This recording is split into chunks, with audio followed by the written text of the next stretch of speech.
Hello, everyone, and welcome. Welcome to the Black Eel Podcast. Here are your hosts, Scott and Mike. And in today's video, we're going to be talking about. Oh, shoot, I forgot. We're going to be talking about X-Men Season 2. But before that, we're going to be talking about The Bad Batch, Episode 5. Am I correct on that? Episode 5. Yep. Yep. So we're going to be talking about those two, and then we're going to be doing a character spotlight from me. So let's get right into The Bad Batch. So this episode was exactly what I wanted. I have to say, when the episode started, my first thought was, "Wow, we were very wrong. They didn't do the reunion immediately, but they kind of were building up to it, so it was fine. But it It did. definitely wasn't how I predicted it to go. So I'm like curious when they met up, like what happened? Did they just like get in the ship and that was it?" I really think from what we saw in the beginning of the episode, I feel like Crosshairs just walked in. Nobody said anything. Omega tried to say something. Nobody said anything, and they all went into the ship and took off. Because I feel like that's what happened. Because soon as we see them on the other planet, they're completely not talking to each other. Wrecker was a little bit. Well, no, Wrecker is does not count, and I'm saying this for a reason because let's be honest, it's between two people. Yep, there we go. It's Hunter between Hunter and Crosshair. Correct. Wrecker wants to forgive Crosshair, but obviously he's a little cautious. I don't even think it's that. I think he trusts Omega. So Yeah, here's my thing, right? I think it's one of those things where it's like if Omega wasn't there, Wrecker would be on the same side as Hunter for sure. Mhm. But because Omega is vouching for him, he's more like, you know what, I got to give this guy a chance because clearly you know what I'm saying? Like he did something right. yeah. I mean, they literally said it right in the episode. He's like, Omega trusts him, so I And trust that's enough Omega. for me. So That's enough for me. So that's pretty much what I'm getting at, and that's the point. There was what they did in this episode. I was very happy with because they killed. Um, they kind of gave us like two sides of the coin. Um, in the sense of like Hunter dealing with his stuff and Crosshairs dealing with his. And yeah. one of the best ways to do so was make Crosshairs go back to where he um, became a traitor of the Empire, Mm. which I thought was actually pretty awesome. Yeah, no, I liked that. Where like his one story closed and another one is opening. So that was a nice little homage to the previous season.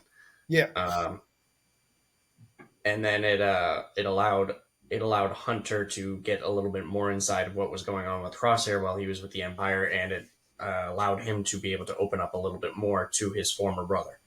yeah. Um, well, not former, but No, no, but his newly reunited brother. yeah, Um, so yeah, that the whole sequence was kind of cool because I just like the fact that Hunter didn't want Crosshairs to be alone at all, mm, which I do get, and I yeah, hope that Crosshairs wasn't oblivious. no, he knew, Like he knew why he was being treated the way he was treated. It yeah, wasn't like he was. I mean, I think he was more mad that Omega kept asking questions about like, "Hey, why don't you talk to him?" He's like, "Well, he's right there. Why don't you have him talk to me? Like, why is it me?" You know what I mean? Like typical children stuff. But I just find it funny, and that was one of the cool things. And then when Echo comes, and even Echo's not 100% convinced on Crosshairs, which again is understandable. mm-hmm. And then, you know, after he says, you know, oh, you know, if Tech was here, we'd be. I'm talking about Echo. When Echo says, oh, if Tech was here, he'd be able to decipher this and let us know what's going on. And that's when Crosshairs is like, well, I do know that if you attach it to any terminal connected to the Galactic Empire, um, Imperial Empire, I mean, you will be Same thing. able you'll be able to bypass all the security protocols and get everything you need. And so then they're like, well, how are we going to do that? And he's like, well, I know a place that's like desolate, doesn't have a lot of people. And then he gets there. First off, they don't believe him. So they don't all, Hunter doesn't want everyone to go. And Omega's like, no, we're all going. And, and again with you. You and the swearing cup. Listen, it's the only mug I have that's clean. The other ones are dirty, so Anyway, so she let's not make a big deal about it. You don't make a big deal about it, nobody notices. You make a big deal about it, everyone's gonna look at the mug. I mean, luckily it's bleeded out itself. It's got the little asterisks. But anyway, Oh, does it really? I don't think it does. I just saying that for my own benefit. Okay. So anyway, they so Omega convinces Hunter that she's gonna go along with Wrecker. And when they start loading up the ship, there's an interaction between her and Crosshairs that I liked, because Crosshairs is actually being the nice one, saying, "Hey, don't take offense to Hunter. He's just wanting to keep you safe." Mhm. Which I find very interesting because he's normally not the voice of reason, or I shouldn't say this. He's never been the voice of reason normally, in the sense of like being kind. I know I sound Yeah. awful saying it, but like he's normally the one that's like, "We're gonna die," or It "This just isn't gonna go well." it's just interesting the the bond that built between the two. But I think what's underestimated is and I'm not saying you're underestimating it, but I think like we forget how much time had passed. It had been several. It would so when we first I rewatched it, by the way. So those tally marks were about, I want to say it was 3 weeks at that point.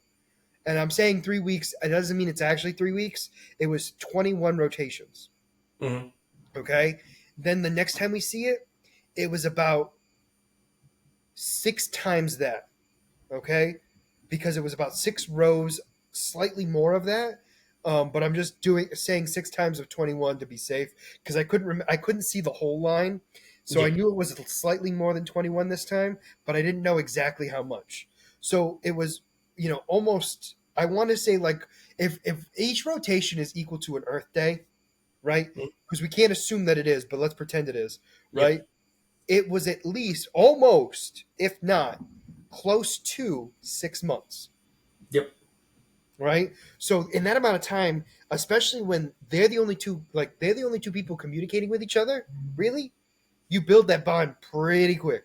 You know what I'm Well, saying? yeah, no, they built the bond, but let's not forget when they finally escaped, Crosshair was giving her a hard time, and then just from that point to them to getting to this episode, they're more trustworthy now. Like Crosshair has opened up to her a lot more. But So, I think that was a two-way street, because I think in that episode we really saw Crosshairs was trusting her, and at the end of that episode she trusted him, which are two very different things, right? So like he was trusting her because she was the one that got him out. He's like, you know what you're doing at this point, shockingly, right? Like he's impressed. Like not to be a jerk to her, but he's like, in his mind, he's like, she's doing better than me. I'm gonna shut up. Like I'm gonna say my piece, but like I'm gonna do what she says. And it wasn't until she realized it's like, oh, we need to work together, like fully.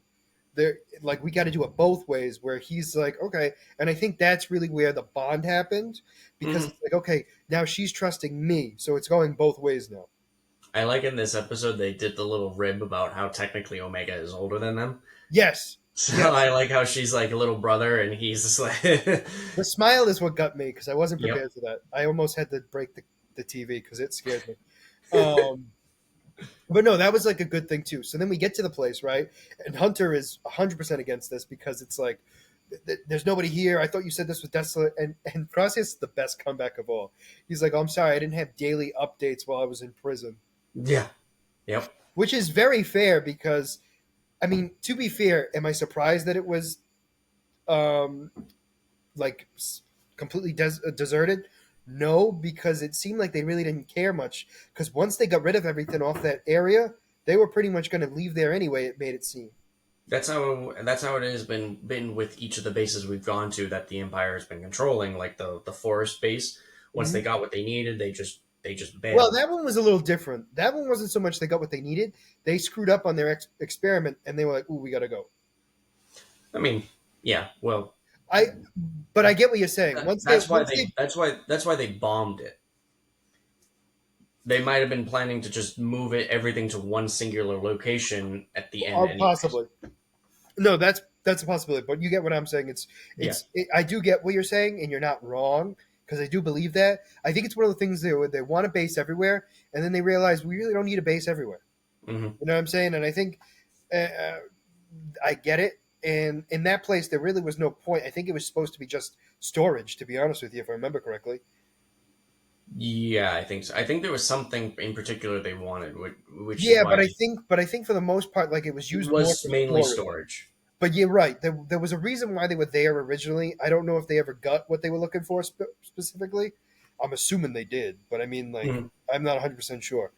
Um, and I like the fact that the battery was running low when they got there. Mhm. Power was at minimum. And what kills me is they have to shut off the sensor arrays um, to turn the terminal on. And that's the first time we've seen that worm, right? Yeah, no, that was the first time. Okay, I thought so. I was like, I don't remember seeing him last season, and No. obviously it's because of the device. But I'm just like in my mind, I'm like they were outside the barrier, so it's like I don't remember seeing it then either. Yeah, no, yeah, it was definitely not there before, but doing something. But No, that's fair. I mean, the other people, well, the other creatures were living in those caves, which that thing created. Mhm. Which at least Yeah, now we know how that was created. But anyway, so it's now trying to break into the base, and Hunter and Crosshairs have to work together. Wonder what's going to happen.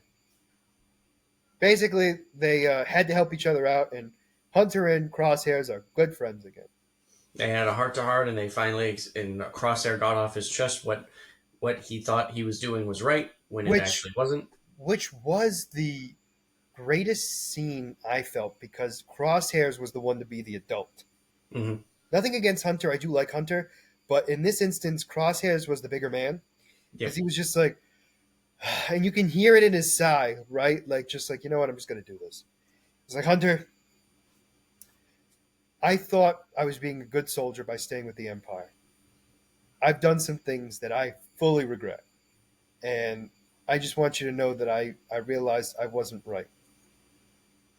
I have to say I liked the whole scene just in general, and it allowed Hunter to accept what he was saying because he's when they got to the base and Hunter was following Crosshair, and Crosshair went to where all the former clones' helmets were They put the and helmets. was just setting them up. Like that was allowed Hunter to really set up to see that okay, maybe he has changed because the old Crosshair just wouldn't care. And I liked that it was finally the part where they were burying the soldiers that finally was like, you know what, it was like a perfect setup because like I said, closing the door for one story to open another. Yeah, and I definitely like Hunter. Instead of being like no, no shit, you were wrong. He was like, you know what, we've all done things we regret. The one thing we did forget to mention that I did like was when Crosshairs really dug into Hunter because they were arguing. I think it was on planet, Mm-hmm. on the world, and Crosshairs finally was like, you know what? If you would have listened to me to begin with, Omega wouldn't have been captured. Yeah. And I think in a weird way, it made sense that Hunter was more pissed off with himself than he was with Crosshairs, but was Mm-hmm. taking it out on Crosshair. Yeah. Like he definitely was like not happy with Crosshair. I'm just saying like he was taking it out on Crosshairs though. Mm-hmm. No, yeah, it was while they were on planet still. They were in base, and Crosshair was saying like, "I gave you guys a warning if the Empire was coming. You guys ignored it. It's not my fault." Correct. I did what I was supposed to do. And yeah, overall, I thought the episode was good. It was.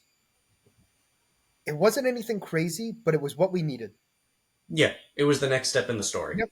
It was what we wanted. We wanted the reunion. We got the reunion. It was different than what we thought was going to happen for sure, but Hmm. I'm not mad about it at all. I thought it worked out well. Yeah, definitely. Uh, I definitely think now going forward, I mean, honestly, with the way that it's set up right now, I feel like we're going to be getting a couple of filler episodes in the sense, like, because now the only step, now there's no real progression until we see the Empire begin hunting them down again. So we might have a lot of bouncing around where the clones are going from place to place and the Empire is following them. Um, I I'm feel like I remember at one point in the trailer we saw the island getting invaded by the Empire. so we weren't so it was too dark to know if it was the island. The only reason why we assumed it was the island was because what's her name was there. with them. The one that showed him the planet to begin with. Okay. You know, Sid's friend. Sid's friend that really isn't her friend. Yeah, The yeah. one, The the one one that that the one that was getting romantic with Tech. yes, yeah. Yeah. So we assume that's where they were. I'm not saying it wasn't because it did kind of look like it, but we'd never really seen it at night because it wasn't daytime, if I remember correctly, or it didn't look right. There was something weird about it. It didn't look like the actual place because it looked too dark. Like it didn't look bright enough. If you understand what I'm saying, it looked I like it mean, could have it's been. been a It could have while, been so I anywhere. don't remember it. I It could have been. remember. Put it this way: it could have been anywhere, but it could have been at the island as well. Like I it wasn't confident that it was the island. Yeah. I just know that they were with her, and that was the only thing that we knew other than Wrecker running into the ship. Yep. Um, So I mean, which I think that's where the next story is going to go. I think they're going to be on the. They're going to go back to the island until if and like I said, it's going to be maybe a filler episode or two, and then see, uh I think it's going to be one filler episode, and it's not going to be. It's going to be a false hope. Like things are going well on the island, everyone's feeling good. Then yeah. we have half the episode of the Empire figuring out where they are, or having an idea of where they are, and it's like we're going to go to all the planets in that sector, and we're going to find Omega. I think too we're gonna. I think part of the episode is gonna be like we're gonna get more of the Empire side, like not I just like agree. the Empire finding them, but like more of like what's going on in the lab. I was gonna say I think it's gonna be one of those where it's like we start off with seeing the Bad Batch and enjoying the island, and then it's gonna be the Empire dealing with. We're gonna be seeing what happens to as the punishment for the clone creator. I'm refusing this. Nope, I'm not saying her name. And I'm curious at what happens because they have her DNA. I'm wondering if they're gonna try to use it while they have it. Oh, probably. It's not gonna be successful because it's not enough. Yeah. But I feel like it's going to be more successful than anything else they've tried for obvious reasons. hmm So I'm curious on that front because I want to see Project Necromancer so bad. I have a quick question. No, Not related. no, It no, is Disney related. I what is the name? Do you no, remember? Do you no. remember? Do you remember the Lion King? Mufasa? No, no, No. Rafiki? no. Say Simba. the name. Hurry up. Simba. Yeah. His the lion that he married. Do you remember her name? Nala. So what's the scientist's name in the Kaminoan in Star Wars? I'm assuming Nala. Claude Nala Say. Oh, Nala say. Nala say this. Um, I'm not That's gonna from remember. how many years ago? And you I can't can't. remember I this. can't remember new stuff. It's new. It's still new to me. It's even the same name. It doesn't matter. It's not going to click in my head. She's the clone creator. So Nala say, I'm curious if what's going to be her punishment because they're not going to want to kill her for obvious reasons. They need her.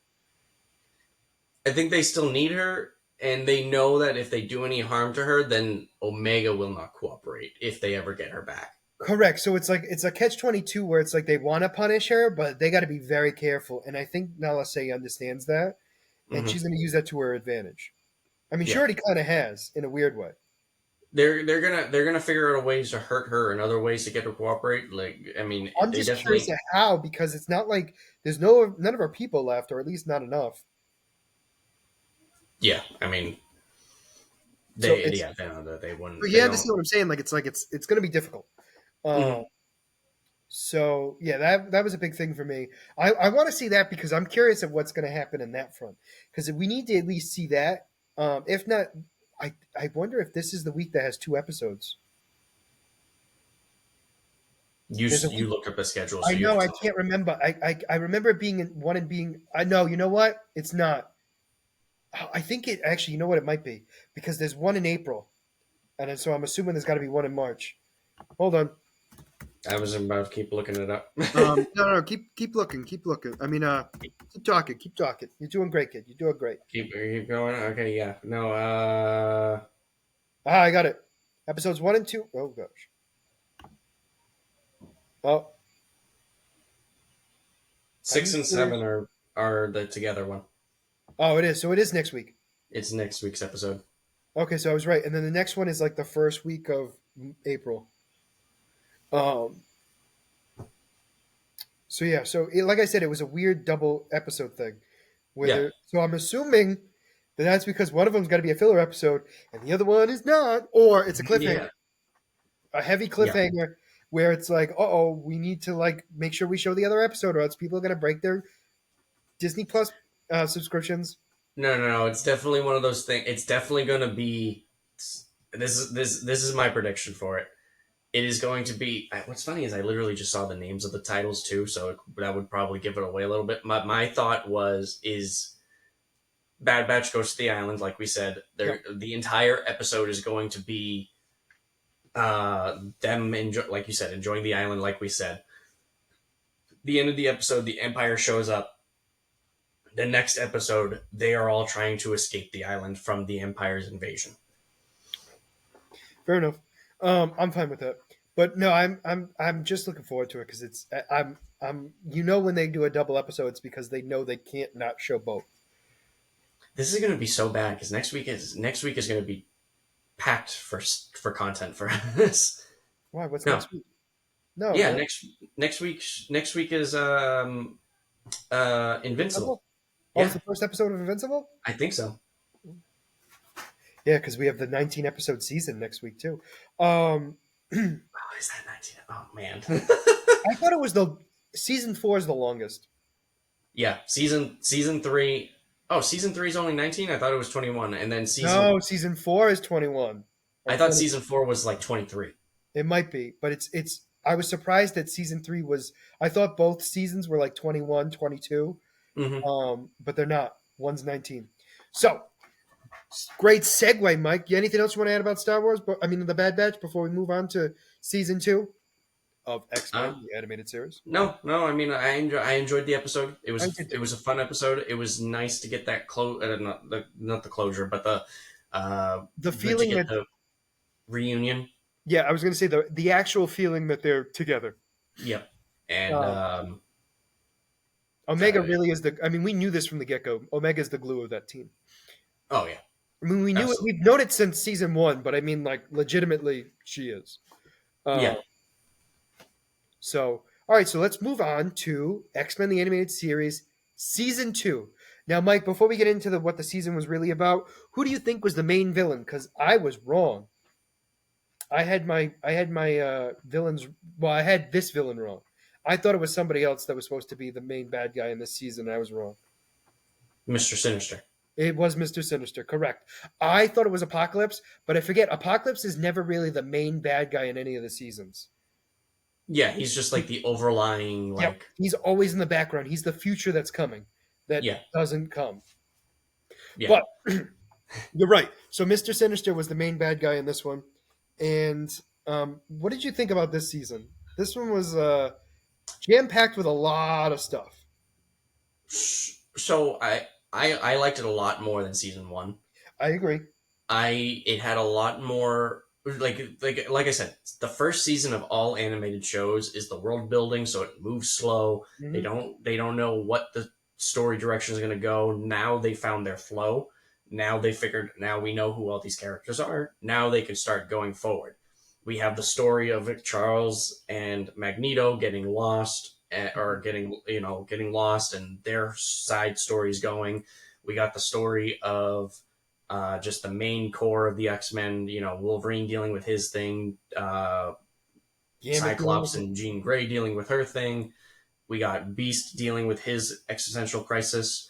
We Also got all Gambit. these. We have Gambit too. We actually Yeah, have, in Gambit fact, and Rogue. actually no. Every single character of the main roster had their backstory told, except for Jubilee, because she was season 1.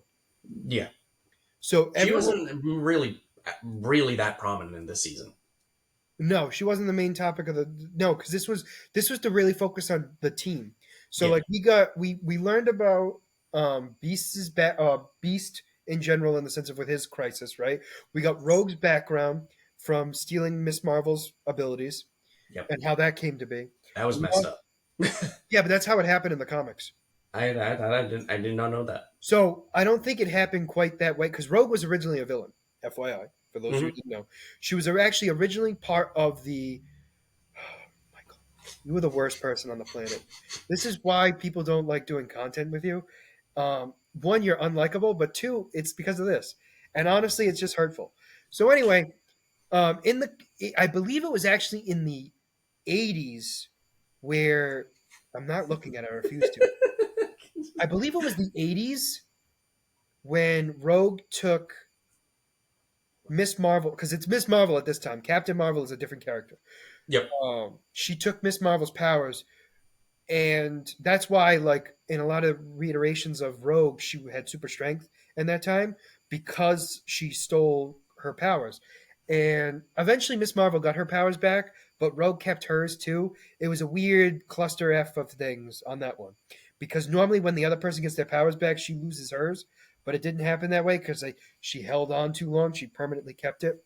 Yep, as they say in the episode. So I know, but it's just, but like the idea was if she permanently kept it, you didn't have your powers. Period. yes, So like that was the weird thing in the comics. But anyway, that was a minor thing. it was a weird loophole that they tried to pull that just And then they was. eventually got rid of it because then Rogue went back to being just Rogue, where she didn't have the super strength, but she could steal anybody's power. Yeah. Um, yeah, so I like that. I also Juggernaut wasn't this season, right? He was in the last season, correct? Yeah, no, Juggernaut was not in this season. All right, that's what I was gonna. We saw Blob a couple times. Yeah, never mind. I did. So I liked. I like I said, I liked Rogue's backstory. I liked Gambit's backstory. That was kind of cool. Um, Yep. I liked pretty much everyone's backstory. I liked Wolverine's was good. I forgot that Sabretooth had a son. Mm-hmm.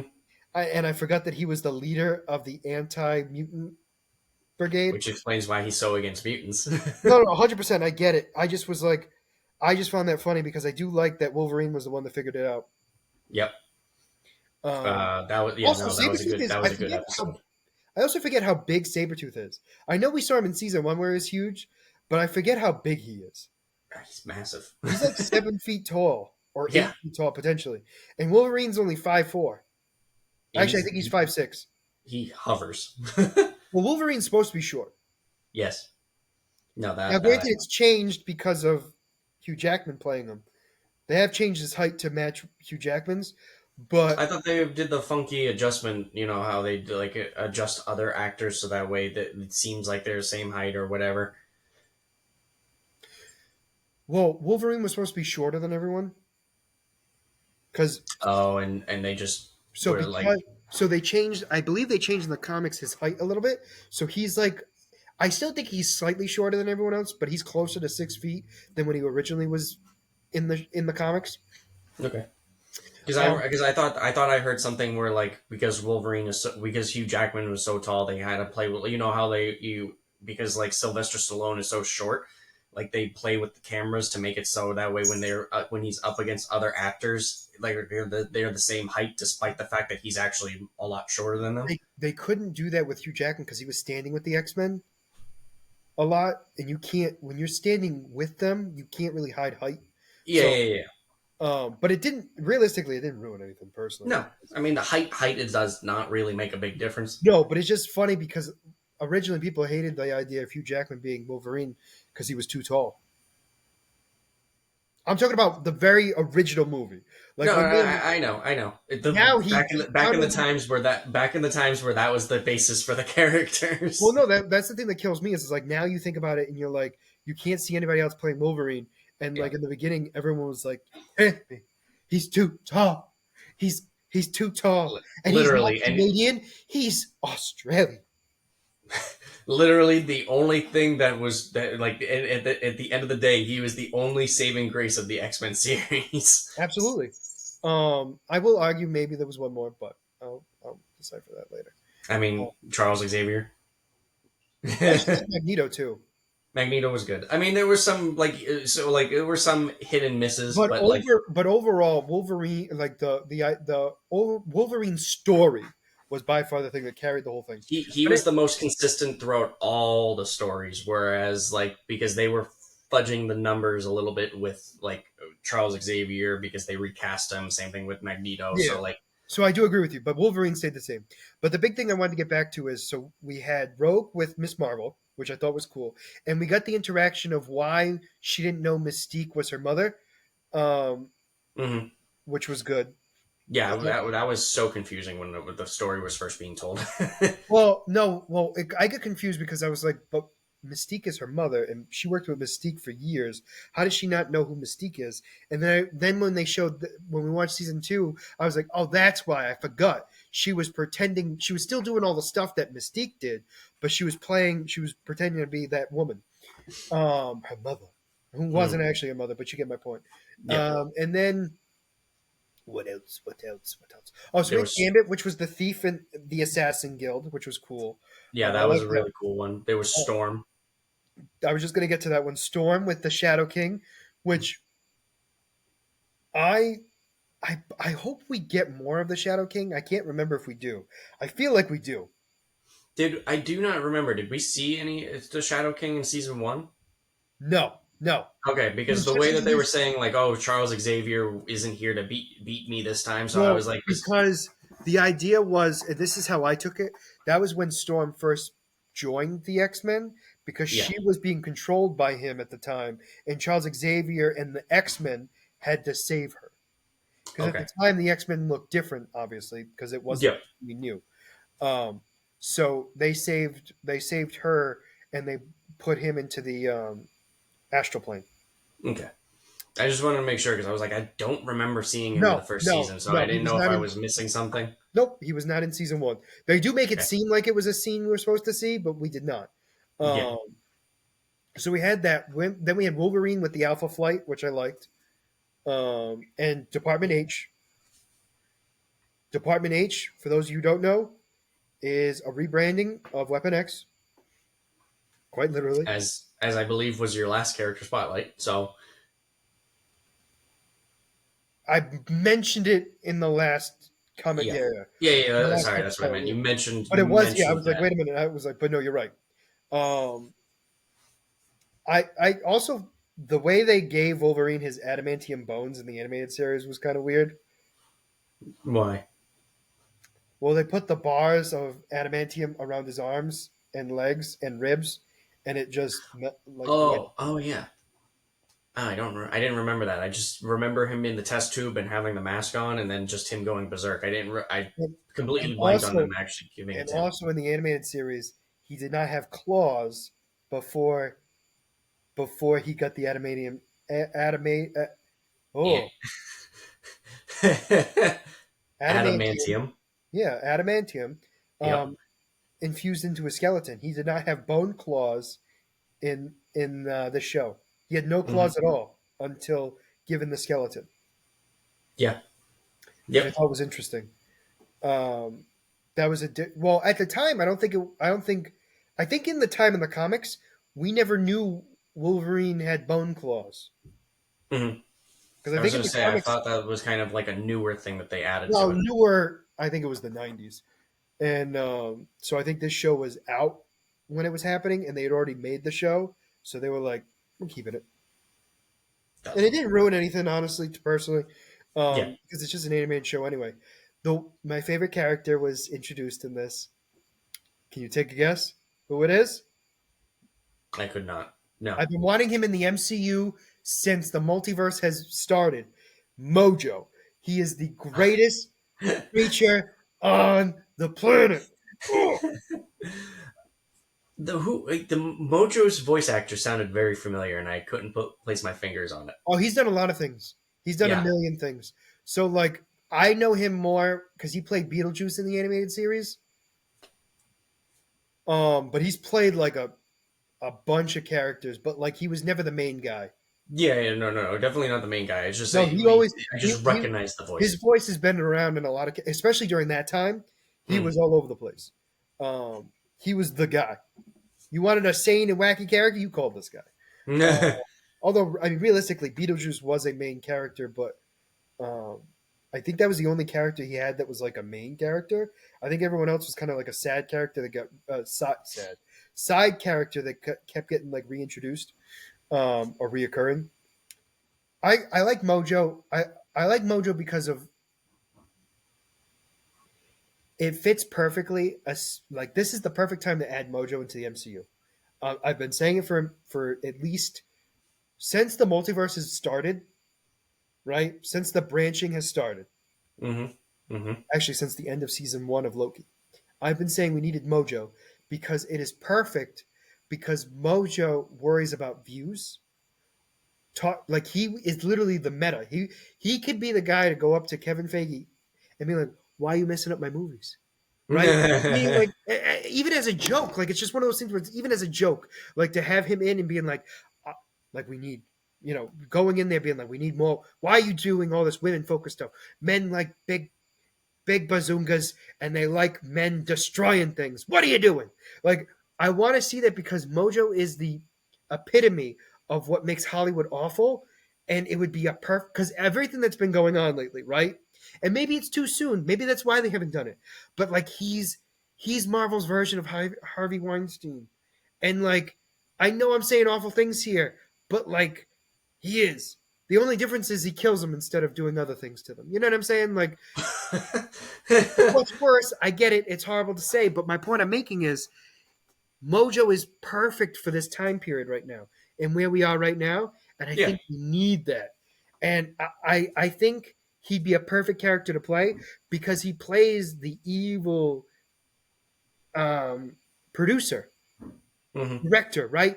The evil person that's trying to make money off of other people's suffering. And Yeah. that's the and maybe they don't want to do it because they're scared, which is fine, I get it. But like, I don't think Disney will ever go that route. well, you say that, and yet we got Deadpool. So Deadpool's a different animal, that's and fair. And Deadpool was successful before they started him.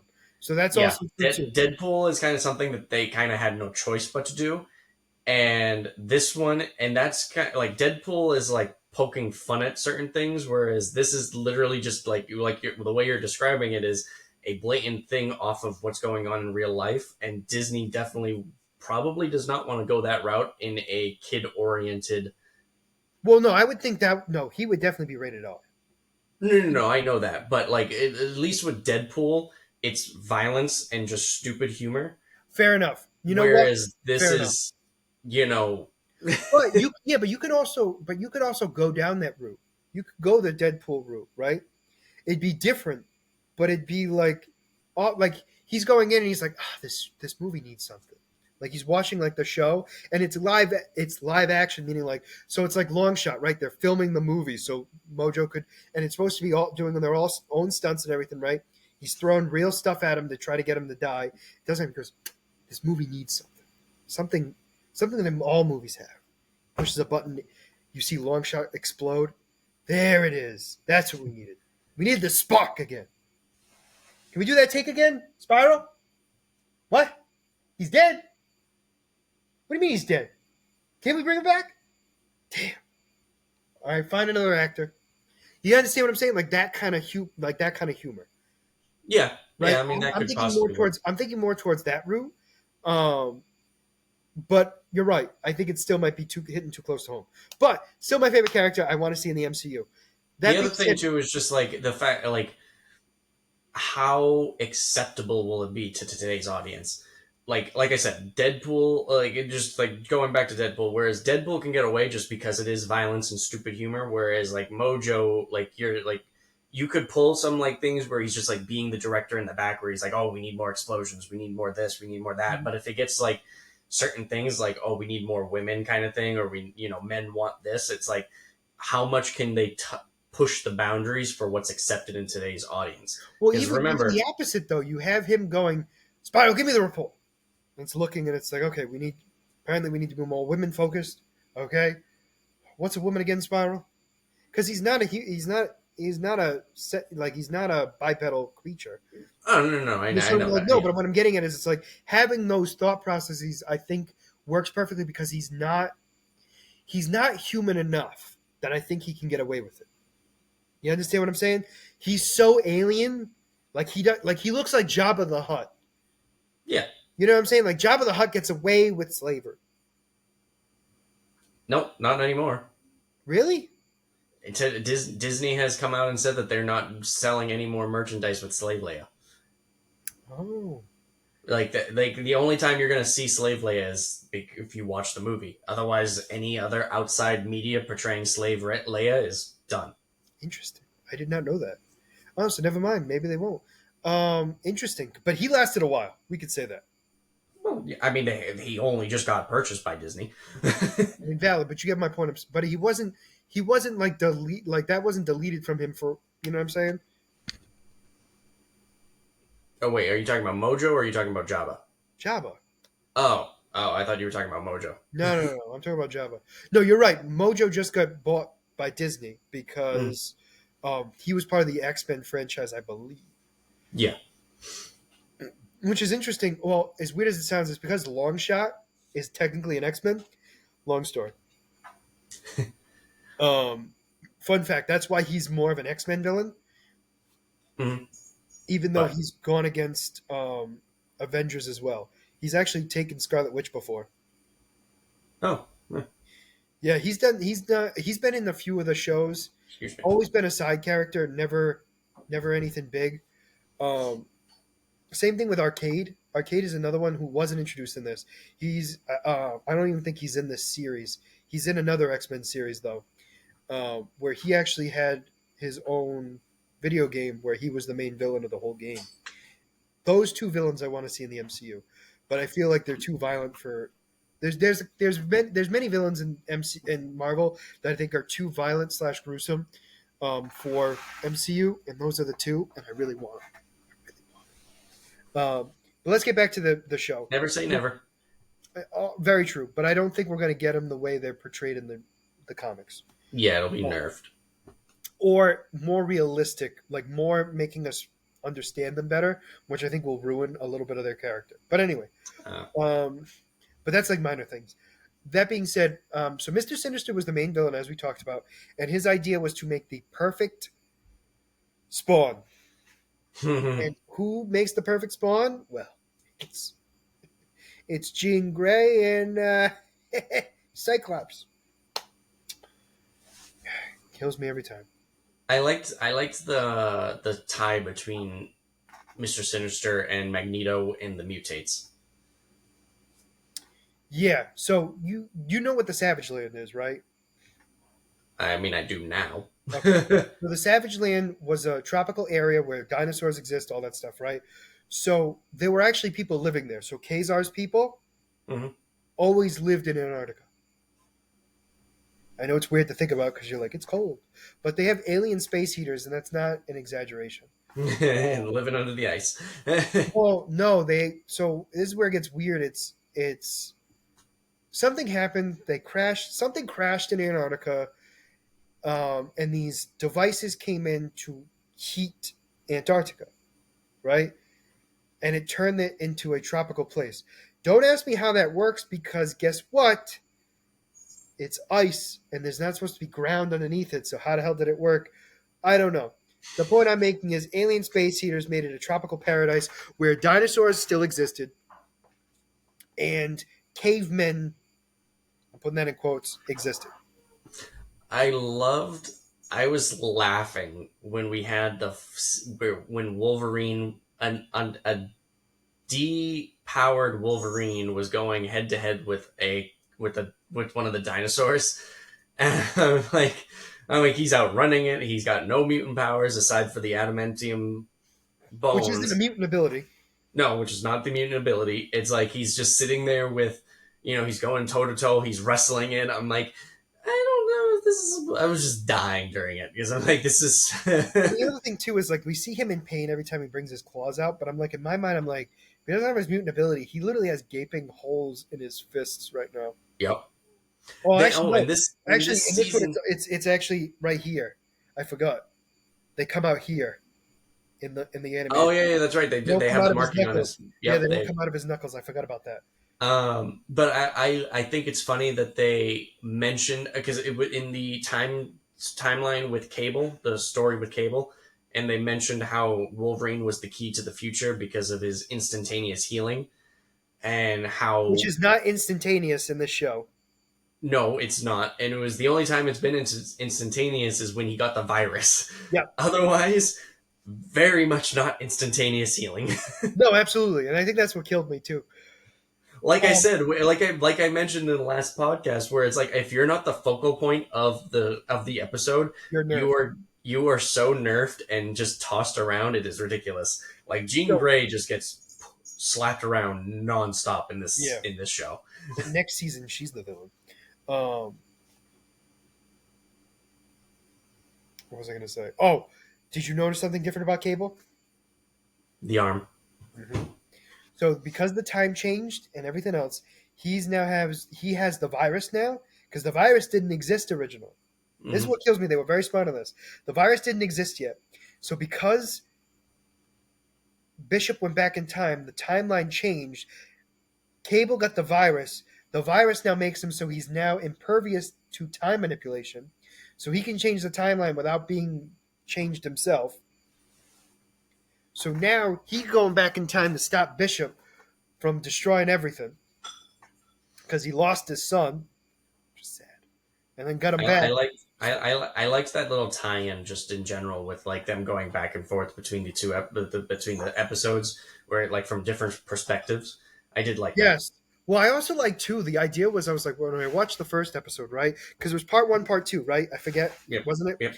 And then the second one was like I'm like, hey, this is like almost shot for shot for the last episode. I And, then literally started the episode I and thought it I was on started the wrong going, one. and I'm sitting here like, did it just restart the episode instead of going to the That's next exactly what I thought too. And then it was like, oh nope, nope, never mind. There's something slightly different. I'm gonna watch. one? It was just it was enough different. I'm glad I watched the two episodes together because if I didn't, I'd have been like, the hell. But no, they did a perfect job on that, and showing just the minor differences between. Mhm. Because realistically, there weren't that much difference between the two episodes. No, no, no. Like I said, it was literally just a different perspective. Yeah, well, yeah, but it was also it was different because Cable was now in it because Cable wasn't in the first episode.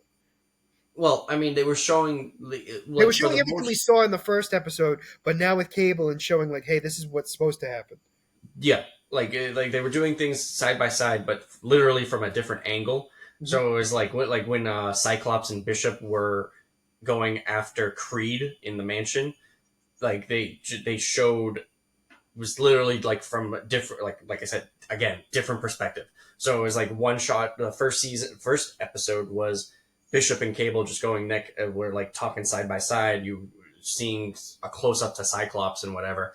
And in the next episode, it was like slightly farther back. So and then you literally see them going into the mansion. Whereas in the first episode, you just and then after he says, "Oh well, I'll get us in there," and then all of a sudden they're in there. The second episode they we saw how they got into it. Yeah, yeah, they did a good job of that. I overall I thought it was good.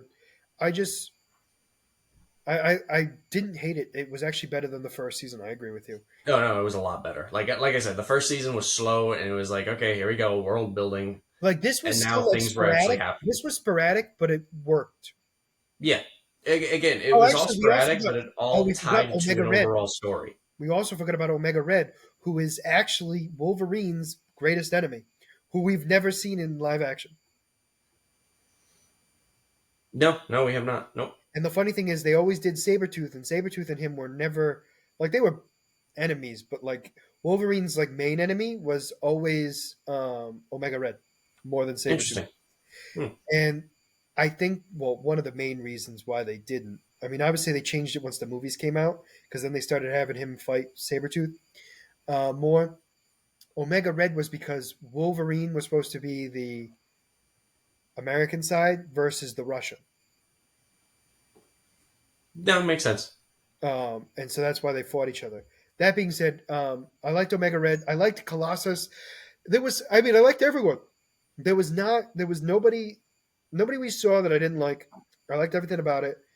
Jean I Grey. liked I liked this the story a little bit more with Charles and Magneto because in the first season they kind of like were just touching on their past history together where it was like we know of each other, we kind of worked together but our ideals were different, whereas this one it seemed like they actually had a much bigger bond in the past, and like they were, like he said, it was nice working with you again, Charles. Like it made their friendship seem Well, I always more think it's what the we're used to weirdest thing. seeing. It's the weirdest thing between Magneto and Charles Xavier, um, is that they could like Magneto could destroy an entire city, and Charles Xavier would just have a conversation with him.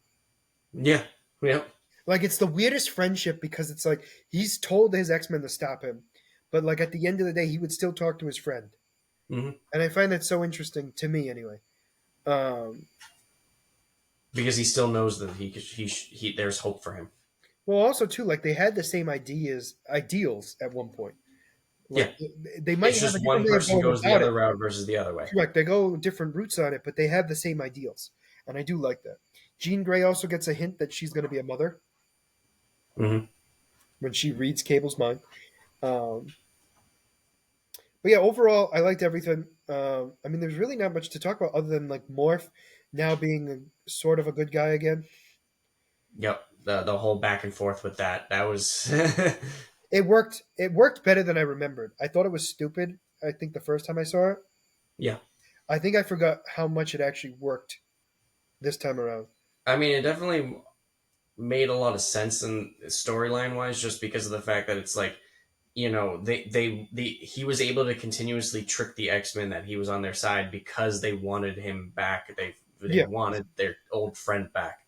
And he, I mean, part of it was, of course, being mind controlled by Mr. Sinister, but a lot of it was hatred for him. He felt that he got left behind.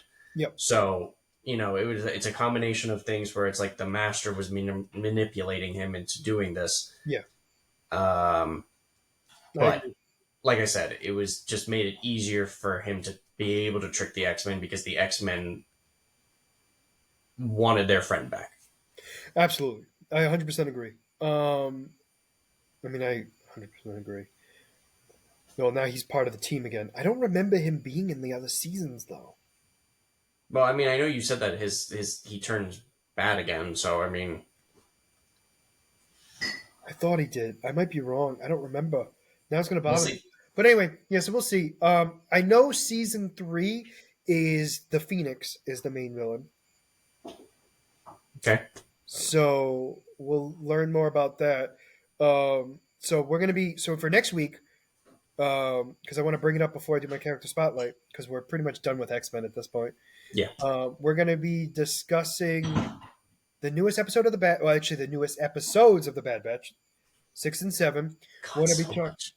We're going to be talking about Invincible, the second half of the season, and we're going to be talking about season 3 of X-Men. And Mike has a character spotlight, and maybe we might have an announcement next week, but we will get into that later. If not, no big deal. We might not have more information at that time. So for now, let's get into my character spotlight. And my character spotlight is Samuel Guthrie. And I might be pronouncing his last name wrong. Probably. It's Guthrie, Guthrie. The way it's spelled, like phonetically looks correct, like looks like I'm saying it correctly. That doesn't mean I am.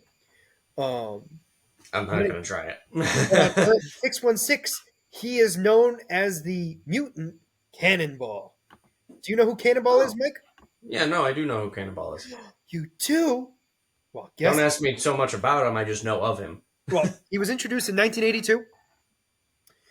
He was introduced in a graphic novel, which I find hilarious. He wasn't even introduced in a comic, like a regular comic. Oh, I was going to say. No, I know, but it's just interesting to think about. But anyway, so Samuel Zachary Guthrie was the eldest son of a large farming Kentucky family who was born on the 17th of October. Don't ask me why that's important. Sam attempted to help out his family by working in a coal mine after his father had died there due to inhaling coal dust. Right on his first day, Sam and his father's friend Lewis were trapped in a cave-in, and in his panic, Sam manifested his mutant blasting power, which allowed him and Lewis to escape the collapse. The incident led to Sam being discovered by Donald Pierce, who recruited him in a plot to attack a young group of mutants Professor Charles Xavier had assembled. Sam eventually came to his senses and turned against Pierce. Professor Xavier saw that there was good inside Sam and invited him to join his new mutants. So Cannonball left his family to join the team. So while he was on the New Mutants, he was studying at Xavier's School for Gifted Youngsters. He was tutored by Professor X and trained in using his powers in the Danger Room. Though the team was originally created because Professor was possessed by a brood queen egg inside of him for future embryos, that's not even an exaggeration, Cannonball remained with the team for its entire existence. He formed close friendship with his teammates Wolfsbane, Sunspot, and a friendly rivalry with Danielle Moonstar, aka Psyche. And obviously, Cannonball was team's co-leader at the time too. So he was the New Mutants co-leader at that time. So during his stint, he also was able to join when the X Force was dismantled. So he became. This is where it gets weird, right? So New Mutants joined with the X Men to create the X Force that was led by Cable. Cannonball was second command of that team. They then dissembled again or reestablished their ties as X-Men, and that's when Cannonball was allowed to be a member of the team. It's a whole weird thing, man. Like the teams mess me up because they go from X-Men, X-Force, New Mutants, X Generations, remaking the X-Force, remaking the X-Men. It's a cluster, right? So bear with me on this jumping from team to team to team.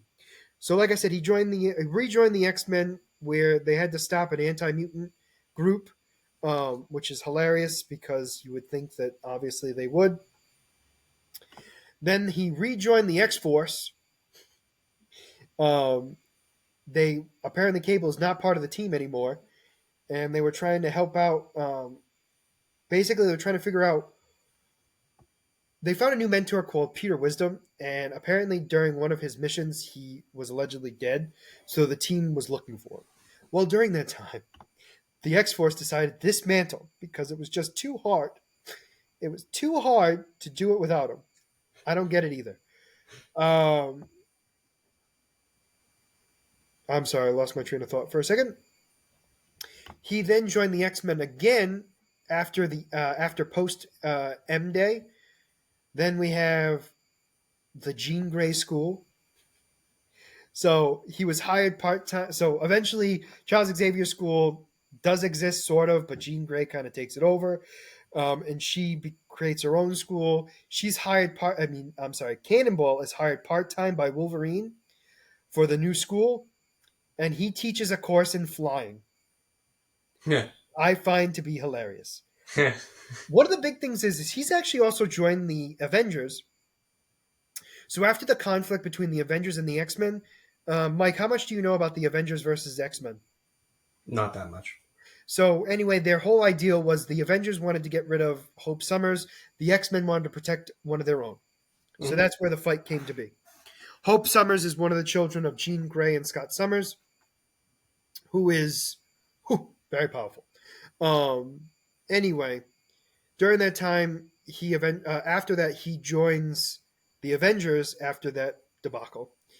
So, quick question: when I apologize. So, when the event, I know it's not really this topic, but when you say like the Avengers wanted to get rid of her, like, do you mean like kill her or just like send her away? It depends on who you talk to in the Avengers. Valid. So yes, because I'm being honest, like Yeah. Captain America didn't want to kill her, Yep. but Iron Man did. But like they I were literally, as soon as you said that, who depends who you talk about, I was literally like Captain America and Iron Man were literally. they want to stop her. They have just different ways of doing so. Mhm. But the either way, like the idea was to like punish her slash capture her slash imprison her or kill her. Like those were like the thought process, right? The X-Men did not want that to happen for obvious reasons. Yeah. Apparently, while he was with the Avengers, he hooked up with a woman there by the name of Izzy Kane called the Smasher, which I find hilarious as a name. That's her code name, Smasher. She got pregnant and gave birth to Josiah Guthrie, which was their son. And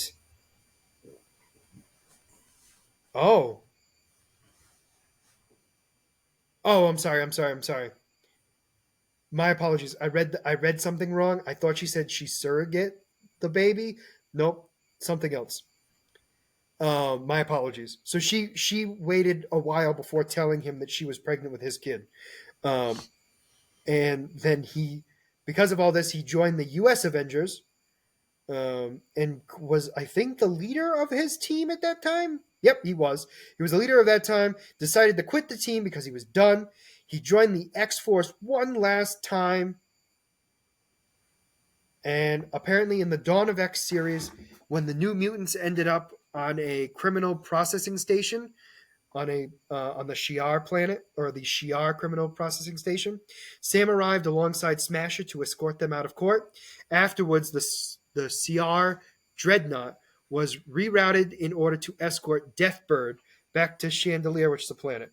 While traveling to the throne room, their ship was ambushed by a Shi'ar death commandos and ultimately destroyed. After spending years living in space, Sam would eventually move back to Earth, being inducted into the new X-Men roster at the third Hellfire Gala. However, he died mere seconds later as his body was shattered by Nimrod. And that is the end of his comic book history at this time. Nice. So he, so he joined the. Now you know what the Hellfire Gala is. Have you heard of it? I have not heard of that before. So it's basically a big party where all the bigwigs go to. So like there have been, like, you got to think of like everyone dressing to the T, but expressing their mutant or superpowers. So like Thor's gone, Iron Man is gone, Captain America has gone, and so they're dressed like it's a fashion shoot, like a. It is the most bizarre thing I can't even describe to you. And every year at this Hellfire Gala, they introduce the new X-Men team. Oh, okay. So like I don't know. Remember one year we were talking about? I think it was actually one year. Last year we talked about the new X-Men Yep. and who they were going to be. They were Yep. introduced at the gala, and so they were all dressed up. Yeah. So that's kind of what they did in this. But he was one of the ones that got killed. And you know who Nimrod is? Oh yeah, you do. You've watched the animated series now. He's the Mm. futuristic sentinel who Mm. basically can't be destroyed easily. So let's talk about his powers. His power, Cannonball is a mutant, if you didn't know. Uh, he has chemical energy field propulsion. Oh. He possesses the ability to bodily generate thermochemical energy and release it from his skin. This energy can be used as a thrust to cause his body to be propelled through the air, um, like a missile, and he control his speed and directions by sheer act of will.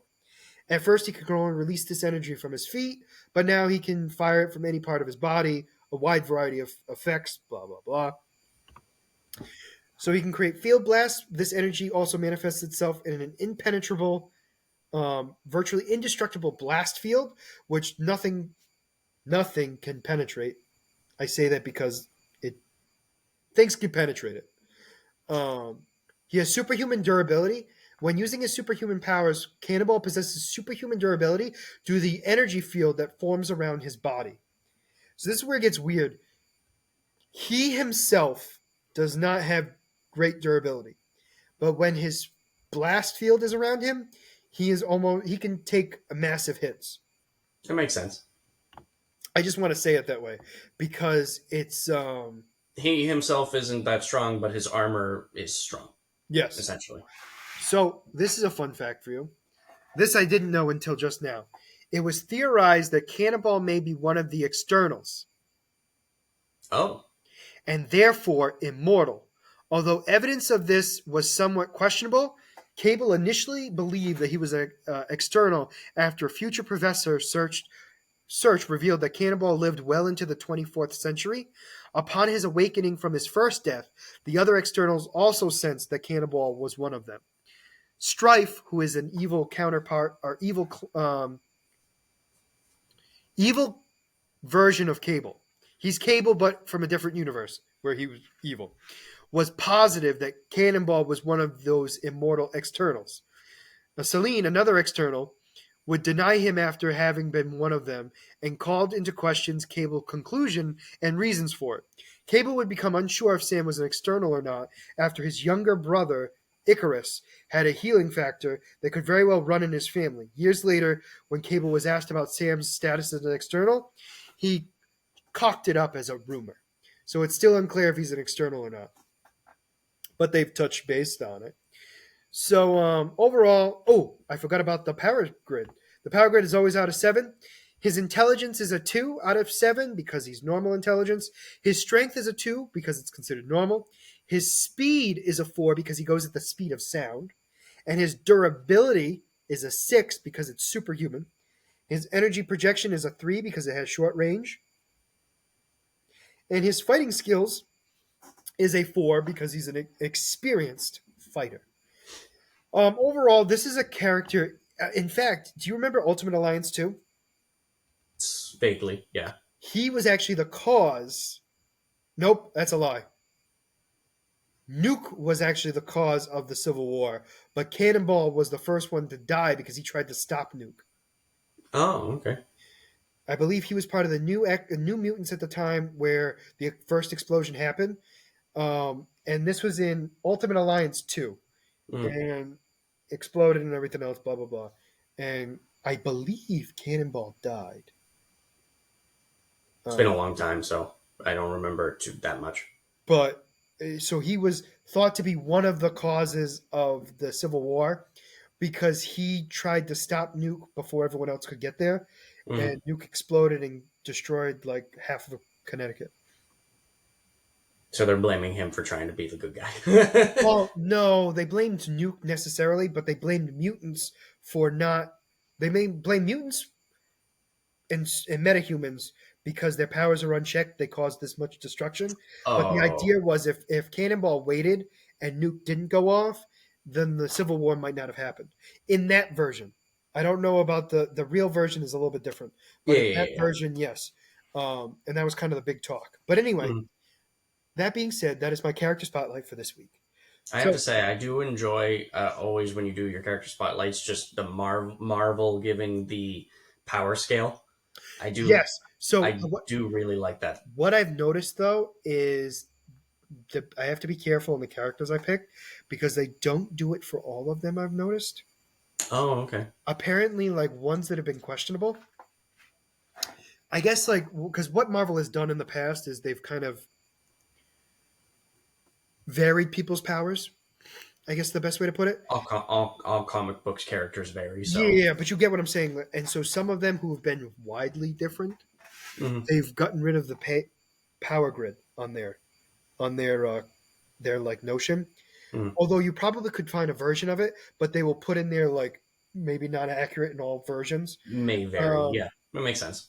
So they've been getting away with it a little bit, but for the ones I've picked, I've purposely done it because because Cannonball is a character who is still powerful, but like when you really think about his ability, it's not that like, oh, he's able to propel himself with this energy with massive speeds and pretty much go through like a star destroyer basically without a problem. But when you think about it, he's just expelling energy from his body.